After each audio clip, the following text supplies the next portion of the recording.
સત્યની સાથે જનતાનો અવાજ। આપ જોઈ રહ્યા છો 24 ન્યૂઝ નેટવર્ક। તાજા સમાચાર, ઝડપી અપડેટ અને સચોટ માહિતી 24 ન્યૂઝ નેટવર્ક સમાચાર સૌથી પહેલા।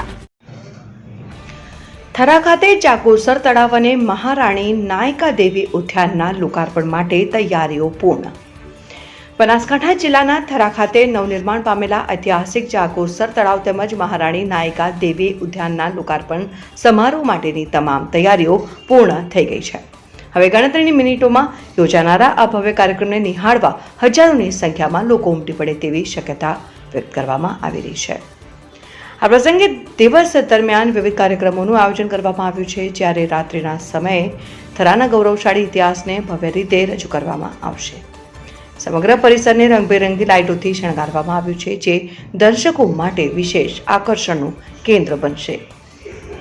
કાર્યક્રમ અંતર્ગત લોક સંસ્કૃતિને ઉજાગર કરતું ભવ્ય ડાયરાનું પણ આયોજન કરવામાં આવ્યું છે, જેમાં મોટી સંખ્યામાં લોકો હાજરી આપે તેવી સંભાવના છે। નવનિર્મિત ચાકોસર તળાવ અને મહારાણી નાયકા દેવી ઉદ્યાનનું લોકાર્પણ ગુજરાત વિધાનસભાના અધ્યક્ષ શંકરભાઈ ચૌધરીના હસ્તે કરવામાં આવશે। સમગ્ર થરા શહેરમાં ઉત્સવ જેવો માહોલ જોવા મળી રહ્યો છે અને સ્થાનિકોમાં કાર્યક્રમને લઈને ભારે ઉત્સાહ જોવા મળી રહ્યો છે।